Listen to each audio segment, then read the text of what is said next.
deep-seated problem, some kind of major mental illness going on, when in fact it's the voice struggling to find its natural way of coming out. You unintentionally, unwittingly use the wrong voice. All strangled voices are in the lower throat. The medical community says so. They call it a dystonia. John, you heard these two individuals before 3 weeks ago, and now you're hearing them talk with a new voice, and you're wondering, how can I do this? Well, is it a miracle? Well, look, miracles.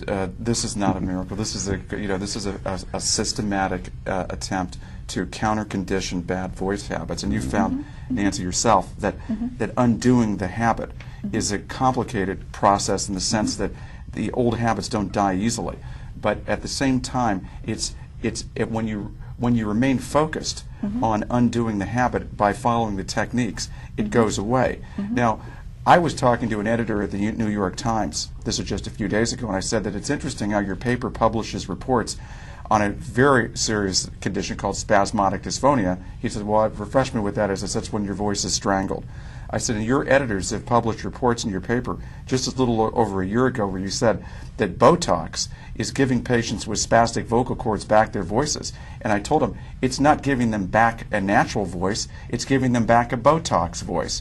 And there's a natural cure for this. It's been developed for 35 years. It's by a gentleman out in the West, in Brentwood. Isn't it time that you profile him and you get the record straight in your newspaper? Well, we're going to have to send this. We're going to have to send this back to our health editor. We can't deal with these issues. The health editors know these problems. I said, it's the health editors who basically have disseminated the information to the public, basically in these newspapers, that have said that Botox, that medical treatment, that implants, they want to stick cadaver tissue in people's voices, dead, reprocessed skin that is now being injected into the vocal cords, that is the cure. Or collagen injectants. A gentleman out of Philadelphia, one of the most respected names in the field of otolaryngology, swears by, he can give you a voice lift, like a facelift, by injecting you with collagen, just like he would do if you had laugh lines. I mean, this is the state-of-the-art treatment that's being done. That's what and I told him, that's what your paper presents, is implants, Botox, everything that's represented by major pharmaceutical companies that doesn't result in an improved voice, but rather you're saying it does. We asked your editor, we asked your writer, where did you get the information? Who told you that it was giving patients with spastic vocal cords back? And he could not produce the reference for us. I told him that. And he said, well, we'll look into it. I'm going to refer this back to the health section. The health section is where the mythology and misconception and wrong information. And this was the guy that is now commissioned at the New York Times with the responsibility of checking out these sources of these journalists who are literally fabricating stories and giving really one of the most prestigious, and you have to admit, it has been one of the most prestigious newspapers, if not the most prestigious paper in the country, a huge black eye over the years.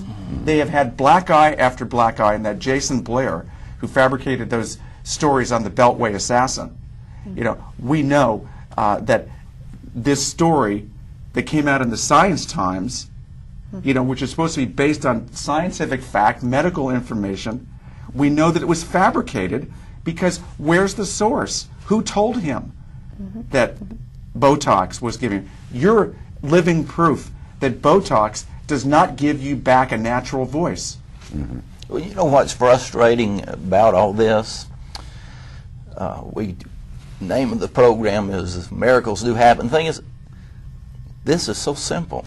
When you understand, when it clicks, it's so simple that it's not funny, even though he's constantly laughing about it. I make it so. I say it's simple. I understand. Who told you that if you didn't laugh, you'd have to cry? What was that quote? That's Lord Byron. And if I did not laugh, what is it? That you'll weep. And if I laughed, 'tis that I may not weep. Yeah, that's it. Well, if I laughed, is that I may. Yeah. Well, this is so frustrating because of the fact that we're told, well, you're going to have to learn to live with this. There's no cure. There's things you might do, such as Botox, that might assist you. But that's just life. I'm glad that Tim is bringing this up too. Go ahead. I want to hear. I was told that my voice sounded horrible by my ear, nose, and throat specialist, and he said, "Do something." I said, "What?" He said, "I don't know, Botox." But nothing's working. So he told you your voice actually sounded horrible? He said it sounded Yeah, horrible. well, Tim had the Botox. The number of people who have had the Botox, which is botulinum toxin in attenuated form, keep that litany, which is that it doesn't work for me. And they keep coming back to that over and over and over. And yet Allergan, the maker of Botox, and the medical community in my field, the American Speech and Hearing Association, say it's the treatment of choice. And they insist that there are no cures. If you have the ability to change your voice, and they're calling it a dystonia, it can't be a dystonia. And I've been reporting cures of your so-called dystonia for 35 years, documenting it. But John, you're saying something which goes back to the essence. You spoke with the editor of the New York Times, did you? Well, he's in charge of the ethical probe and cleaning up the paper. And he's telling me, the guy who's cleaning up the act, that we must go back to the original Foxes, the original editors who published the story, and to deal with them about it. I've tried. That's Jane Brody. No, it's Douglas McNeil Jr. I told him, this is the writer. That's on the front page of the New York Times, March 2nd, 2003, when the New York Times said what? They said that Botox was giving patients with spastic vocal cords back their voices. Now, here's another interesting. Tim brought up the fact that he was told by his doctor, and this is interesting, that this condition is incurable. And we've inquired about that to all of the key sources. We've gone from committee to committee, from the Mayo Clinic to the National Institutes of Health. We've bounced all over the field asking who says it's incurable. They all do. They all say, but they all will tell you that we don't know who came out with the official medical position that the condition is incurable. They say it's common knowledge. Well, it's common knowledge to call spasmodic dysphonia a focal laryngeal dystonia, which means it's hopeless. But I've been curing it for 35 years, and I cannot cure a dystonia. But you don't have a dystonia. SD is not a dystonia. This is a voice I've heard 3 weeks ago. No, this is the voice, and this is the voice I gave you by humming 3 weeks ago. And by that, I knew your voice is feasible to change. When I'm on the phone, it seems... This takes a few seconds, folks. This is the old voice. And this is the voice I get. So I know in a few seconds that the voice can be changed. The medical community is saying it's impossible to do so. Is that why they called you the fastest gun in the West? Because you can get these changes? Because I understand you had that patient that you treated out in, was that Houston or Dallas? Houston, the Houston Medical Center, 1976. They called me the fast gun from the West. Russ Malone became the editor of Asher magazine, which goes to all the speech pathologists in the country. And they had a woman at the program with her patient. She was a PhD, and she couldn't get him out of hoarseness. I got him out of hoarseness in 10 seconds. I said that was on a slow day. So and they were hoping that you'd flop. Yeah, but I don't make friends in my field because the Wall Street Journal has quoted the top people in Asher saying that it takes 3 months or more to figure out where the real voice is. It takes me about 5 seconds on an off day. Why does it take the medical field so long to diagnose SD when you can diagnose it within a matter of seconds or minutes? Well, I think there are others like Herb Dito of San Francisco, the surgeon, whose surgery has come and gone, basically, to do it in seconds, too. I think people with good ears can do it, but there are very few good ears in the field of ear, nose, and throat. Seems like they like to look at the vocal cords. And voice rehab. Yes, they look at vocal cords. That's their specialty. This is a voice. Where have I heard that voice? If this is the correct voice, I don't believe it is that we're listening to. I thought I was playing that tape, but I'll find it again. Can you imitate your old voice, Nancy? Oh, I don't know if I can. I hope I can't. Let me see. I don't remember. I'm afraid to even try. Good. Tim, can you imitate your old voice? I can, to some degree, I can let it drop down to where, but I'm forcing it. Yeah. I know what I'm doing now. Now he's forcing it down. Yeah, Isn't that yeah. interesting? Before you were forcing it up. Mm-hmm. Now it's forced down because you don't want to go back to that old voice, Nope. do you? No. So, And neither does Nancy. I mean, you can really Oh, my tell God. the new voice it gives you a completely different image. so this is the new voice, Because my old voice sounded like an old man. and you heard what it sounded like.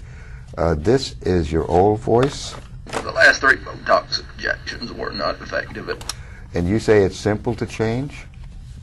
When If it you- were so simple to change, Well, why did it take you 4 weeks? No. What I'm doing is simple.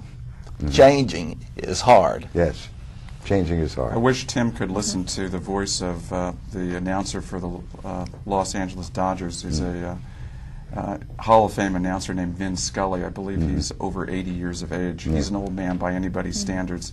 His voice is as youthful sounding today as it did when he started with the team So when is, he was 23 years So of is age. Mike Wallace. He's in his 80s.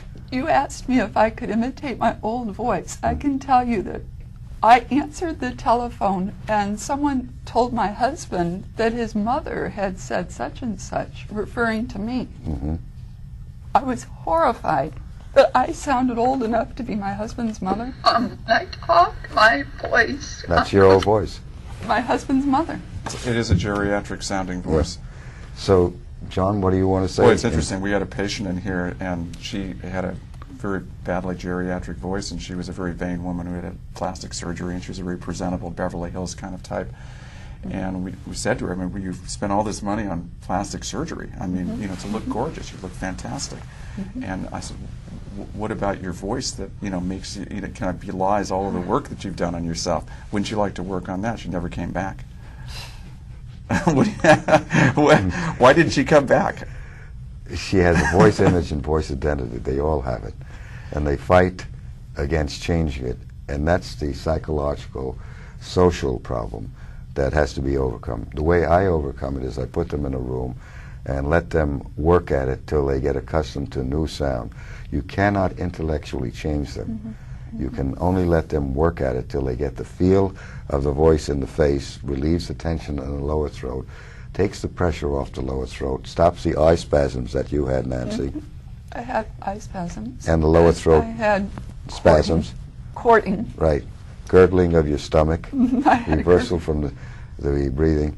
And in the last minute, John, how would you summarize this whole thing that you've seen in treating spasmodic dysphonia? First of all, I'd like to say that the guests that are here and sharing this information, it's very courageous of you to come here because it's pressure and it's also putting yourself on the line. But the reason why we'd like you to come here and share this is because you're living proof that this works, and that the conventional treatments, the injections, the surgeries, and what is being done today in the medical field produces very dicey results for patients. Most of the time, their voices get worse, and you're empowered right now to take this voice that you've developed to get out from the hole that you've been in, bring it up to a baseline where it's a normal voice, and now bring it to a superlative voice. You've got the techniques to do it.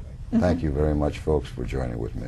It's a pleasure to talk with you and show you how miracles do happen. Thank you very much. Bye-bye.